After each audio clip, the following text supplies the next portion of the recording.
आदाब नाजरीन, ground zero में आप सबका इस्तकबाल है। मैं हूं खुर्शीद रब्बानी। हजार परेशानियों और हर तरह के मसाइल को हल करने और तरक्की की राह पर आगे बढ़ने की एक ही चाबी है और वो है तालीम। वालिदैन अक्सर अपने बच्चों को इस तरह की बातों से पढ़ाई लिखाई की अहमियत को समझाने की कोशिश करते रहे। ये हमेशा ऐसी होती रही है कोशिश। लेकिन बच्चों को जिस जगह जाकर तालीम हासिल करनी होती है, यानी स्कूल, कॉलेज या फिर मदारिस, अगर वही जगह बदउनवानी, बदइंतजामी, लापरवाही और तासुब का शिकार हो जाएं, तो फिर बच्चों के मुस्तकबिल का क्या होगा? जी हाँ, ये सब कहीं और नहीं बल्कि मुल्क की दारुल हुकूमत दिल्ली में हो रहा है। दिल्ली में एमसीडी की जानिब से चलाए जा रहे कुछ स्कूलों के हालात आज इतने खराब हो चुके हैं कि उनमें से ज्यादातर स्कूल या तो बंद हो गए हैं या फिर उनमें तालीम हासिल करने वाले स्टूडेंट्स ना के बराबर हैं। आज ग्राउंड जीरो में एमसीडी की जानिब से चलाए जा रहे स्कूलों के हालात आपको दिखाएंगे और बताएंगे कि आखिर क्यों एमसीडी के 1595 स्कूलों में से ज्यादातर स्कूल के हालात या ज्यादातर स्कूलों के हालात आज बद से बदतर क्यों हो गए हैं। बात आपके बच्चों के बेहतर मुस्तकबिल की है, इसीलिए हमने ग्राउंड जीरो पर पहुंचकर हकीकत तलाशने की कोशिश की। इस रिपोर्ट को आप जरूर देखिएगा और इस रिपोर्ट के बाद हमारा तज्जिया होगा। साथ ही आपको बताएंगे कि एयरपोर्ट पर जांच के लिए अब 3D तकनीक से ही जो है उसकी जांच हो जाएगी। और आइसक्रीम के नाम पर कहीं आप फ्रोजन डेजर्ट तो नहीं खा रहे हैं। आपको बताएंगे कि इन दोनों में क्या कुछ फर्क होता है। साथ ही आपको ये भी बताएंगे कि हमारे मुल्क में कब हुई थी इनकम टैक्स की शुरुआत। के बच्चे की बेहतर तालीम और उसके मुस्तकबिल के लिए सरकारी स्कूलों पर बड़ी जिम्मेदारी है, लेकिन वो अपनी जिम्मेदारी निभाने में नाकाम साबित हो रहे हैं। दिल्ली के ही एमसीडी स्कूलों के हाल इस कदर खराब हैं कि कई स्कूल या तो बंद हो गए हैं या फिर उनके हालात जो है इस कदर खराब हैं कि वहां पर बच्चे जाते ही नहीं। कुछ स्कूलों में तलबा की तादाद सिंगल डिजिट तक पहुंच चुकी है। देखिए एमसीडी की जानिब से चलाए जा रहे दिल्ली के कुछ स्कूलों की पोल खोलती हमारी आज की ग्राउंड जीरो रिपोर्ट।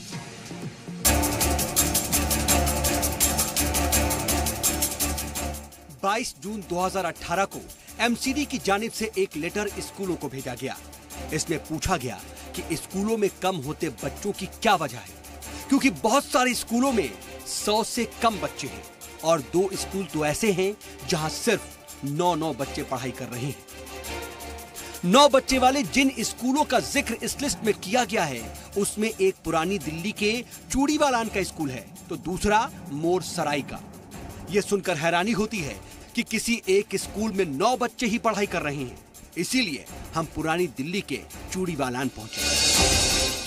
कुछ दिनों पहले एमसीडी ने एक लिस्ट जारी की थी जिसमें बताया गया था कि पुरानी दिल्ली के चूड़ीवालान में मौजूद इस स्कूल में 9 बच्चे पढ़ाई कर रहे हैं। जिसके बाद हम जब यहाँ पहुँचे आज तो हमें पता चला कि स्कूल बंद हो गया है और यहाँ के जो 9 बच्चे हैं उनको पास के ही पहाड़ी भोजला के एमसीडी का जो स्कूल है उसमें शिफ्ट कर दिया गया है, यानी एमसीडी का एक और स्कूल अब बंद हो गया।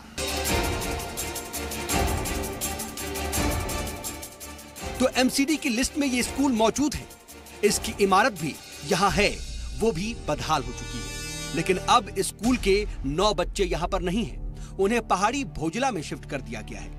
एमसीडी की लिस्ट के मुताबिक दिल्ली में उसकी जानिब से 1595 स्कूल चलाए जाते हैं, जहाँ क्लास 1 से 5 तक की तालीम दी जाती है।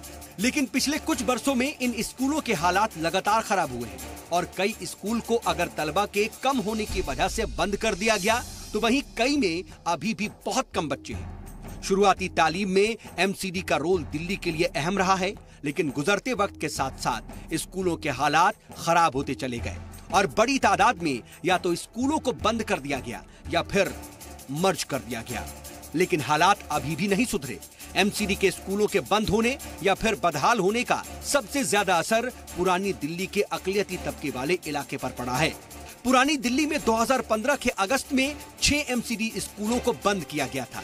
इसमें से 5 उर्दू मीडियम स्कूल थे। वहीं दिसंबर में 25 स्कूलों को एमसीडी ने बंद कर दिया। इसमें 18 पुरानी दिल्ली के शामिल थे। इनमें से 12 उर्दू मीडियम और 6 हिंदी मीडियम स्कूल थे। 2015 के बाद भी लगातार स्कूलों में बच्चों की तादाद घटी तो इनको मर्ज करने का सिलसिला भी लगातार जारी है। मुझे ऐसा लगता है कि अगर ये पुरानी दिल्ली को टारगेट किया जा रहा है जिस तरह से और कॉरपोरेशन के स्कूल बंद किए जा रहे हैं, तो शायद उनको आगे बढ़ने से रोकने की ये तैयारी है। ना उनके पास पैसा होगा और ना वो आगे बढ़ेगा।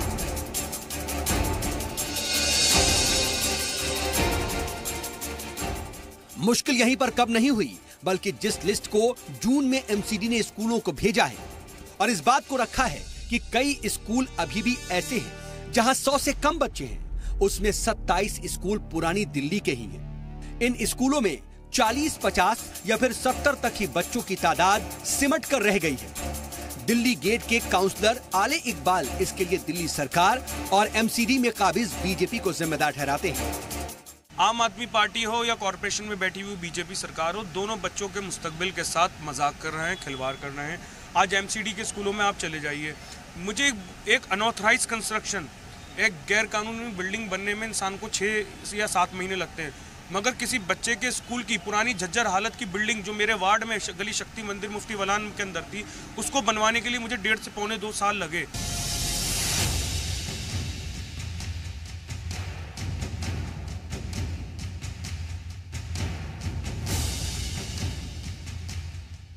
बच्चों को अच्छी तालीम मिले और लोगों की सेहत अच्छी रहे, इसकी जिम्मेदारी सरकार की है।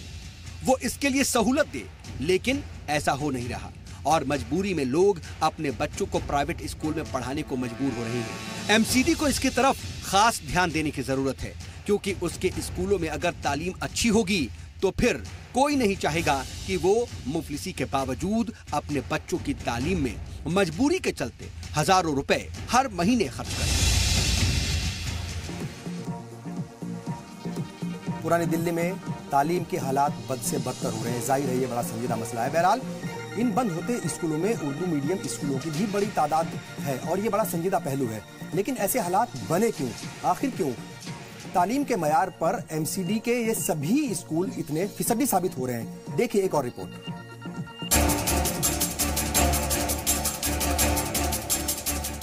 एमसीडी दिल्ली में बुनियादी तालीम में अहम किरदार अदा करती रही है, लेकिन गुजरते वक्त के साथ साथ जमीनी हालात खराब होते चले गए और आज आवाम के बीच एमसीडी स्कूल को लेकर राय ज्यादा अच्छी नहीं रही। इन स्कूलों में पहले तालीम भी अच्छी होती थी और टीचर भी खूब हुआ करते थे, लेकिन आज हालात ये हो गए हैं कि बच्चों की लगातार होती कमी की वजह से कई स्कूलों पर बंद के बादल मंडराने लगे हैं। हालांकि मौजूदा दौर में दिल्ली सरकार अपने स्कूलों की खूब तारीफ करती है और एमसीडी अपने स्कूलों को बेहतर बताती है, लेकिन आदादो शुमार कहते हैं कि दिल्ली सरकार के स्कूलों में तलबा की तादाद में 28,000 तक की कमी आई है, तो एमसीडी के स्कूलों में ये आंकड़ा 20,000 का है।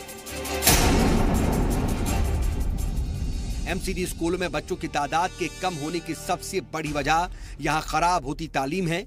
ऐसे हजारों की तादाद में मामले हैं जब एमसीडी स्कूलों से 5वीं तक की तालीम हासिल करने वाले बच्चे सही से पढ़ना और लिखना तक नहीं सीख पाते। टीचरों की कमी और बदहाल होती स्कूल की इमारतों की वजह से वालिदैन इस स्कूलों में बच्चों को भेजना बंद कर चुके हैं। तालीम ही तरक्की का जरिया है। हर वालिदैन भी यही चाहता है कि उसके बच्चों को बेहतर तालीम मिले। ऐसे में जब एमसीडी के स्कूलों के हालात खराब हैं, तो मजबूरी में वालिदैन अपने बच्चों को प्राइवेट स्कूल में भेजने को मजबूर हैं। अगर एमसीडी में बुनियादी तालीम मजबूत होती है तो यकीन मानिए कोई माँ बाप अपने बच्चों को प्राइवेट स्कूल में हजारों रुपए खर्च करके नहीं पढ़ाता, वो इन्हीं स्कूलों में अच्छी तालीम के लिए अपने बच्चों को भेजता। एमसीडी के स्कूलों के बंद होने या फिर मर्ज होने का सबसे ज्यादा पुरानी दिल्ली के लोगों पर ही असर पड़ रहा है, क्योंकि यहाँ पहले भी लगातार ऐसा होता रहा है और कई उर्दू मीडियम स्कूल भी बंद हो चुके हैं। पुरानी दिल्ली के लोग कहते हैं कि एमसीडी को अपने स्कूलों की बेहतरी के काम करना चाहिए, क्योंकि बड़ी तादाद में लोग ऐसे हैं जो मजबूरी के बावजूद भी महंगी फीस प्राइवेट स्कूलों में देते हैं। इनकी तैयारी है, फिर ये कुछ स्कूल्स को मर्ज करने जा रहे हैं। अब जैसे अगस्त 2015 में 6 स्कूल बंद किए, फिर दिसंबर में 25 स्कूल बंद कर दिए, उसमें भी पुरानी दिल्ली के 18 स्कूल बंद कर दिए गए। इस पुरानी दिल्ली में सबसे ज़्यादा बच्चों को एजुकेशन की ज़रूरत है।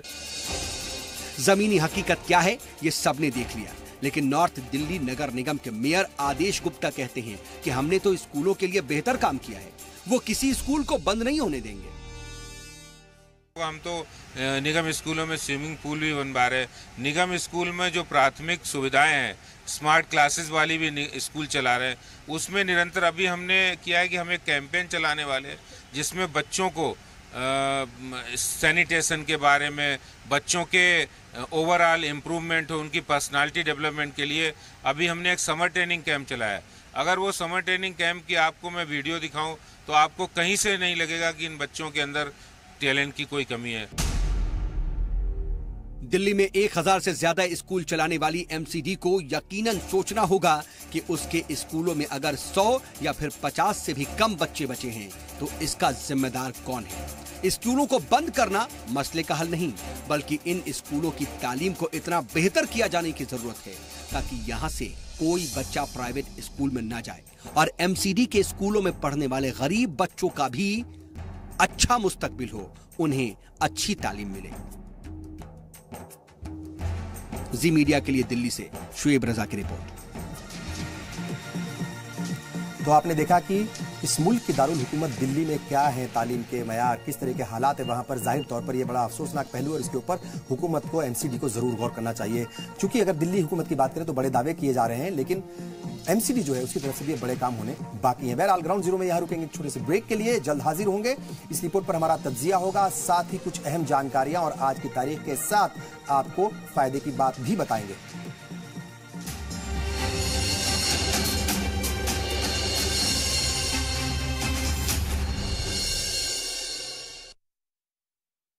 ब्रेक के बाद एक बार फिर आप सबका इस्तकबाल। ग्राउंड जीरो में आज हम बात कर रहे हैं दिल्ली के बदहाल और बंद होते एमसीडी स्कूलों की।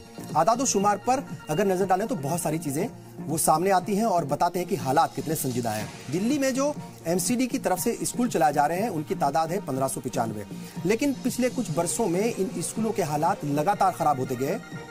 बहुत से ऐसे स्कूल हैं जहां पर 100 से भी कम बच्चे तालीम हासिल कर रहे हैं, यानी किसी स्कूल में, कई सारे ऐसे स्कूल हैं जहां पर 100 बच्चों की तादाद जो है वो 100 से कम है। इनमें से 2 स्कूल ऐसे हैं जहां सिर्फ 9 बच्चे पढ़ाई कर रहे हैं और जैसे रिपोर्ट में आप देख रहे थे कि कुछ बच्चों को दूसरे स्कूल में शिफ्ट कर दिया गया है। बीते बरसों की बात करें तो कई सारे स्कूलों के तलबा की जो है वो तादाद बेहद कम है, जिसकी वजह से उन्हें बंद करना पड़ा है। इनमें सबसे ज्यादा परेशान करने वाली बात यह है कि इसका सबसे ज्यादा असर पुरानी दिल्ली के अकलती तबके के इलाकों पर पड़ रहा है, क्योंकि वहां पर कई सारे गरीब लोग हैं, गरीब जो है माँ बाप हैं, वो अपने बच्चों को अच्छे स्कूल में नहीं पढ़ा पाते। तो जाहिर तौर पर उनको अगर ये स्कूल बंद होंगे तो उनके ऊपर ज्यादा फर्क पड़ेगा। हैरत की बात यह है कि इन बंद किए गए स्कूलों में ज्यादातर उर्दू मीडियम वाले स्कूल भी हैं। इस सबसे जाहिर होता है कि उर्दू मीडियम वाले स्कूलों के हालात और भी ज्यादा खराब थे। 2015 की अगर हम बात करें तो अगस्त में एमसीडी ने 6 स्कूलों को बंद किया था। इसमें 5 स्कूल उर्दू के थे, उर्दू मीडियम के थे एमसीडी ने।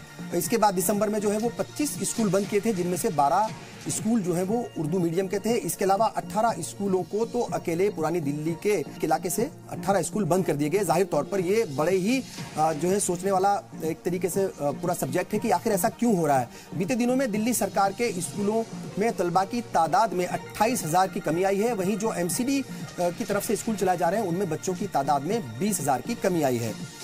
और बात करेंगे एंकर तज्जिए की। आदाद शुमार जो है वो बताते हैं कि एमसीडी के स्कूलों में तालीम का मयार जो है वो लगातार गिर रहा है।